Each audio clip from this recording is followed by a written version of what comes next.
discuss inferencing, but this time with a poem. Poetry can be quite fun to read and uses a lot of figurative language. Just to recap, inferencing is when you use clues from the text, in our case, direct quotes, and our schema, which is what you know. You are coming up with what you think the author is trying to get you to understand. So you have your clues from the text, what you know, and then you get your inference. When you make an inference, you go beyond the author's words to understand what is not being said in the text. So basically, you have to ask yourself, well, what do you think? So you infer by thinking about the character's actions, their feelings, what you already know, the personal experiences that you have had, what the character says, thinking about what the features that they have, and also thinking about the plot and why certain events take place. Even about the setting. Why is the setting important? All of these things help you to infer. These are the types of questions that you will see when you are asked to explain your answer or your reasoning by using text evidence or to make an inference. So you may see, what do you think this section, story, chapter, paragraph is about? Why do you think that? Which quote, sentence, words brought you to that conclusion? Prove your answer by using evidence from the text. What statement implies? What is the purpose of the statement? Now, let's talk a little bit about poetry. Oh, it's my favorite. Poetry has specific elements. They have lines, we call that a line break. That's where each line of text ends in the poem. Then you have stanzas. They're groups of lines within the poem, kind of similar to a paragraph. You have rhythm and rhyme. Those are patterns of stressed syllables or rhyming words.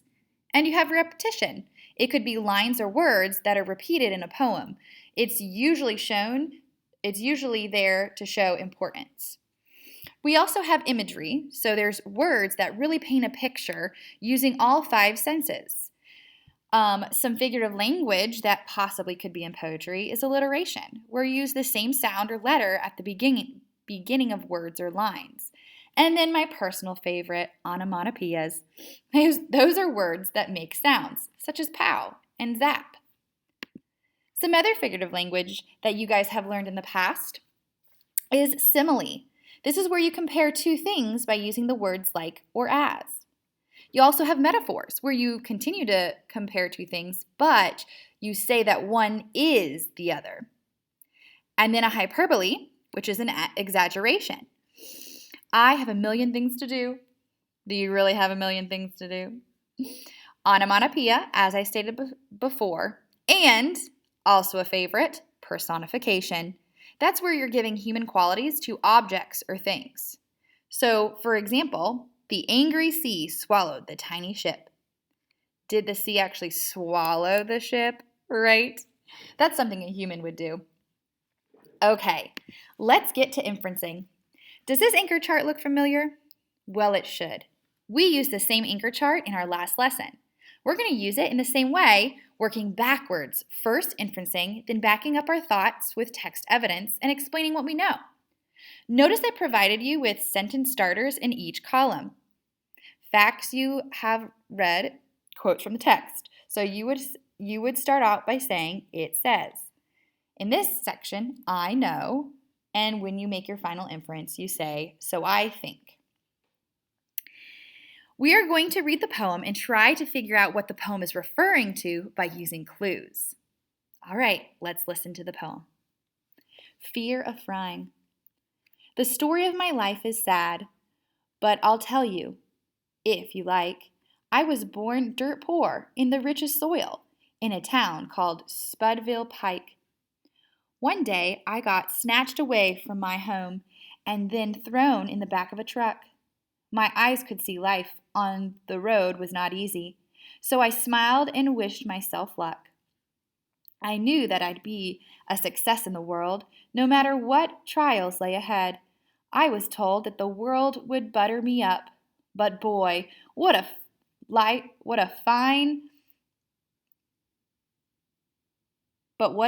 I'd been fear. I knew life had taken a turn for the worst when I first saw the golden arches. Now my hope for the future is fried just because I am one of your favorite starches. What am I? I wonder what this poem is about. Let's think. Oh, I know. I think this poem is about a potato. Oh my goodness. So that's what I will type here. I'll use my sentence starter. So I think this poem is talking about a potato. Now, you're probably wondering how I know that. Well, let me tell you. It states in the first stanza, in this one right here, in lines 3 and 4, I was born dirt poor, right? Dirt poor in the richest soil in town called Spudsville Pike. Oh my goodness. So what I'm going to do is I'm going to take that quote and I'm going to put it here. It says, I was born dirt poor in the richest soil in town called Spudsville Pike. Now, the reason why I chose this, what I know from this quote is that potatoes are grown in dirt and rich soil. I know that another word for potatoes are spuds. And it says right there in the name, Spudsville Pike. Awesome. Uh-oh, guess what I forgot? I forgot that sentence starter. I know. Perfect. All right, so let me show you some more examples. Well, I know that potatoes grow in dirt, just like it said. So another quote that I find, let's go down a little bit more. Stanza 3. Yeah, it says in stanza 3, I was told that the world would butter me up. Now, the reason why I'm going to use this as evidence is because what do we eat potatoes with? Butter, of course. So I'm going to put, it says, right there. Now, I'm going to also put another one. It also says, because I just can't resist. Let's see. Gotta have another one. Stanza 4. In stanza 4, it says, I first saw those golden arches. Now, what do we know about golden arches? Oh, right, McDonald's. It's another description for McDonald's. So I'm going to explain my thinking. I know that you eat potatoes with butter. I also know that another name for McDonald's is golden arches. Now, because of these things, I know that it's talking about a potato. That supports my answer. Oh my goodness. Now, another one I want to say, I don't have room, but another one I want to point out is that it says, now my hope for the future is fried just because I am one of your favorite starches. That's the very last sentence here. Now that makes me giggle because to make French fries, you put the potatoes in hot grease and it fries it up. And potatoes are just another starch. It's a food group. Oh my goodness, how crazy is that?